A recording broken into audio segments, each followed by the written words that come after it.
Baik, assalamualaikum warahmatullahi wabarakatuh. Nah, di sini kita akan membahas materi selanjutnya, yaitu ruang lingkup filsafat ilmu bab aksiologi. Sebelum kita masuk ke pembahasan materi, tentunya kita harus kenalan dulu dengan aksiologi. Nah, sebelum kenalan, di sini nantinya kita akan membahas empat poin penting, diantaranya yaitu satu, objek garapan aksiologi. Selanjutnya diteruskan dengan nilai dan etika. Yang ketiga yaitu jenis-jenis etika, dan yang terakhir itu hubungan etika dengan ilmu pengetahuan. Nah, sebelum masuk ke pembahasan yang pertama mengenai objek garapan aksiologi, tentunya teman-teman harus paham terlebih dahulu aksiologi itu apa. Nah, untuk mengetahuinya, tentu kita sudah tahu ya asal usul ilmu filsafat itu lahirnya dari mana? Ya, dari Yunani kuno. Nah, aksio sendiri berarti nilai dan logos berarti ilmu. Bisa diasumsikan aksiologi adalah nilai tentang ilmu atau teori tentang nilai. Maksudnya bagaimana? Maksudnya itu aksiologi itu membahas manfaat dari nilai itu sendiri. Nah, berkaitan dengan hakikat nilai, aksiologi juga bisa disebut sebagai dasar-dasarnya ilmu atau dasar-dasarnya nilai tersebut. Nilai di sini berstatus sebagai objek, artinya bersifat sebagai acuan yang diakui kebenarannya. Dan objek ini adalah penerapan pengetahuan. Jadi yang dibahas berupa klasifikasi, tujuan, serta perkembangan dari ilmu pengetahuan itu sendiri. Pernah nggak teman-teman berpikir begini? Kenapa ilmu itu harus bermanfaat buat kita? Dan bagaimana ilmu kita bisa bermanfaat buat kita? Dan kapan ilmu itu berguna buat kita? Nah, lantas bagaimana aksiologi terhubung dengan ketiga pertanyaan tadi? Yang pertama begini. Dalam aksiologi, secara tidak langsung kita membahas nilai. Nilai itu sendiri berupa manfaat dari ilmu pengetahuan yang kita punyai. Otomatis nilai itu menjadikan bermanfaat buat kita. Kan ada rasa, gimana sih ilmu ini kita terapkan ke kehidupan kita sehari-hari, begitu kan? Selanjutnya begini. Dengan belajar aksiologi secara tidak langsung, tentu kita membahas kegunaan ilmu itu sendiri. Dapatkah ilmu itu kita terapkan dalam kehidupan kita? Tentu kita sering berpikir seperti itu kan. Rasanya begini, nggak mungkin teman-teman belajar sejauh ini kalau nanti ilmu kita itu tidak kita terapkan ke kehidupan sehari-hari. Kan seperti itu. Lantas kapan ilmu itu bisa berguna bagi kita? Setelah belajar aksiologi, tentunya teman-teman akan menjadi tahu ilmu, bahwa sejatinya ilmu itu akan terus bermanfaat buat teman-teman sepanjang hayat teman-teman. Kan seperti itu. Contoh-contoh dari aksiologi itu sendiri apa? Contohnya gini. Teman-teman mengetahui ilmu tentang membuat meja, lalu teman-teman manfaatkan ilmu itu untuk membuat meja. Kedua, lahirnya norma hukum. Itu juga merupakan produk dari aksiologi. Yang ketiga, merupakan pengamalan Al-Quran dan As-Sunnah. Tentu teman-teman sudah mengetahui Al-Quran itu apa, As-Sunnah itu apa. Tidak mungkin teman-teman hanya sekedar membaca artinya saja tanpa menerapkannya di kehidupan sehari-hari kan.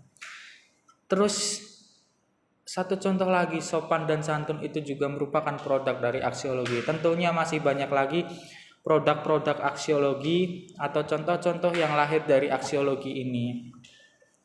Selanjutnya kita lanjut ke pembahasan yang kedua, yaitu nilai dan etika. Ayo lanjut. Begini, tentang filsafat nilai atau biasa disebut philosophy of value. Hakikatnya membahas tentang filsafat nilai itu sendiri. Bagaimana? Nilai yang dibahas dalam aksiologi ini meliputi kebaikan, nilai-nilai kebaikan, kebenaran, keindahan, dan religius. Yang ditinjau dari sudut pandang hakikatnya itu sendiri ya. Begini, keterkaitan aksiologi dengan nilai. Yang pertama, aksiologi merupakan analisis dari nilai-nilai tersebut. Artinya, membatasi ciri-ciri, tipe, dan status dari nilai itu sendiri. Dua, aksiologi menyangkut segala yang bernilai. Artinya apa? Hakikatnya merupakan studi yang menyangkut teori umum tentang nilai. Jadi ini masih berkesinambungan ya. Yang ketiga, aksiologi merupakan studi filosofis tentang nilai. Bermakna hasil dari konsep itu sendiri atau konsep dari nilai itu sendiri. Yang terakhir, bersifat free value atau bersifat nilai bebas. Artinya di sini keilmuan dalam bidang apapun itu tidak terikat dengan apapun. Jadi ilmu itu bebas, teman-teman terapkan. Mengembangkan ilmu bebas. Tapi bebasnya bagaimana? Nah, nanti kita bahas di pembahasan selanjutnya tentang etika. Etika dalam berbagai bahasa itu banyak sekali. Dalam bahasa Inggris bisa disebut etik, atau bahasa Latin etika, atau bahasa Yunani kuno itu ethos, dan di kita biasa disebut adab atau moral. Etika dengan segala misterinya. Etika itu bisa diartikan sebagai kode etik, bisa juga ilmu tentang baik dan buruk, atau kebiasaan orang dalam suatu kelompok tentang moralitasnya. Bisa dibilang sikap lahiriah seseorang dengan berbagai motifnya. Atau dalam ensiklopedia, etika itu keseluruhan budi manusia. Bisa juga disebut akal budi manusia yang ada sejak lahir. Seperti itu. Jenis-jenis etika itu juga beragam. Nah, ini pembahasan terakhir ini. Jenis-jenis etika. Yang pertama itu ada etika deskriptif. Tentu teman-teman sudah tahu pengertian dari deskriptif itu sendiri. Etika yang memberikan dasar sebagai acuan dalam keputusan yang akan diambil. Yang kedua, etika normatif. Etika normatif itu menerapkan pola perilaku ideal. Dan yang ketiga itu meta. Meta sendiri berasal dari bahasa Yunani kuno yang berarti melampaui. Melampaui apa? Di sini saya coba itu dicek materi saya. Di materi saya itu saya tuliskan ya, meta itu mempersoalkan tentang perilaku normatif yang dapat diturunkan menjadi kenyataan. Artinya apa? Ini suatu norma yang sudah menjadi kebiasaan di masyarakat kita itu diturunkan menjadi sesuatu kenyataan yang ada buktinya. Contohnya apa? Sopan santun. Budaya kita orang timur itu terbiasa dengan lemah lembut, sopan santun, unggah-ungguh kata orang Jawa itu. Itu hasil dari apa? Hasil dari norma itu sendiri yang direalisasikan di kehidupan yang nyata, kan begitu. Banyak macam-macam contoh etika seperti perangai. Perangai itu pergaulan anak muda yang disepakati oleh beberapa kelompok. Dan moral sendiri teman-teman juga udah tahu kan. Moral itu menjelaskan baik buruknya suatu contoh dari perilaku kita sendiri itu. Ada juga pribadi yang ingin menjadi baik seperti itu. Ada juga etika sosial. Ini etika sosial tentu menyangkut masalah sosial ya. Nah, berkaitan dengan tadi, apa sih manfaat dari etika itu sendiri? Etika sebenarnya bertujuan untuk mengontrol hidup kita. Lantas apa kaitannya dengan ilmu pengetahuan? Etika dalam ilmu pengetahuan itu membatasi bagaimana ilmu pengetahuan itu agar tidak semena-mena terhadap kehidupan manusia, tidak mengancam kehidupan manusia, dan bisa bermanfaat bagi semua orang, seperti itu. Tujuan dan manfaat sudah ya. Selanjutnya itu gini. Ilmu pengetahuan itu bagaikan bumi yang tak berujung. Luas sekali. Jadi teman-teman, kembangkanlah ilmu yang kalian miliki. Kembangkanlah value atau nilai-nilai yang kalian miliki. Asumsikan ilmu itu tidak berujung, kalian kejar di sini, kalian kejar di sana, itu lebih bagus buat diri kalian sendiri, juga akan bermanfaat buat orang lain hasilnya itu. Ilmu itu laksana samudra yang tak kering dan sangat luas. Tentu ilmu itu sangat luas seperti yang saya sampaikan tadi. Luas, nggak bakal kering seperti samudra. Samudra begitu luas airnya, begitu banyak airnya.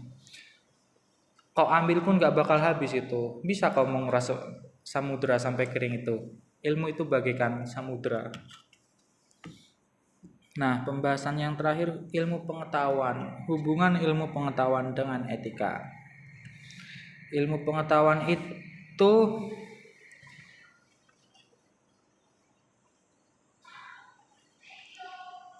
dalam bahasa Arab bisa disebut ilmi. Itu suatu pernyataan yang bisa dibuktikan secara nyata, kan seperti itu. Lantas bagaimana ilmu pengetahuan itu? Ilmu pengetahuan adalah upaya manusia untuk mengetahui sesuatu, usaha, ikhtiar. Jadi teman-teman belum tahu cara menghitung 1+1, lalu teman-teman belajar. Nah, seperti itu. Apa yang teman-teman dapatkan itu bisa disebut sebagai ilmu pengetahuan. Lantas hubungannya dengan etika apa? Ini saling berkaitan erat. Seperti yang saya sampaikan tadi. Dua unsur ketertarikan, dia saling menarik, jadi saling melengkapi dan dia tidak dapat dipisahkan. Coba bayangkan, etika itu kalian pisahkan dengan ilmu pengetahuan. Lantas ilmu pengetahuan berkembang secara pesat, menghancurkan melanggar hak asasi manusia, menghancurkan kehidupan manusia, kehidupan alam. Jadinya apa? Kiamat kan? Nah, seperti itu tugas etika dalam ilmu pengetahuan. Dia sebagai benteng agar ilmu itu tidak semena-mena, kan seperti itu. Nah, materi yang sangat singkat, 14 menit. Iya, 14 menit. Tentu diharapkan dengan belajar ini teman-teman itu jadi lebih tahu dan jadi lebih berani untuk mengembangkan value dari teman-teman itu sendiri seperti yang saya sampaikan tadi. Jangan takut untuk melangkah. Langkah orang Indonesia itu sangat luas. Orang-orang kita, orang-orang pemberani, orang-orang yang mampu membuat perahu-perahu yang besar, sehingga dengan perahu itu kita dikenal sebagai seorang pelaut yang tangguh.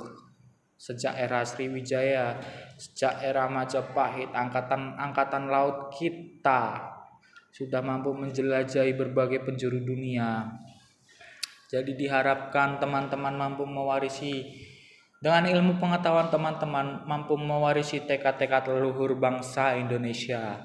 Seperti itu. Jangan takut bermimpi kawan, ya. Jangan takut untuk bermimpi, teruslah menggapai mimpi kalian. Apa yang menjadi mimpi kalian? Dengan modal yang kalian miliki, nilai yang kalian miliki, yakinlah itu akan membawa suatu keberkahan bagi teman-teman sendiri. Saya rasa cukup sampai di sini. Kurang lebihnya mohon maaf. Saya akhiri ya. Wabillahi taufiq wal hidayah. Wassalamualaikum warahmatullahi wabarakatuh.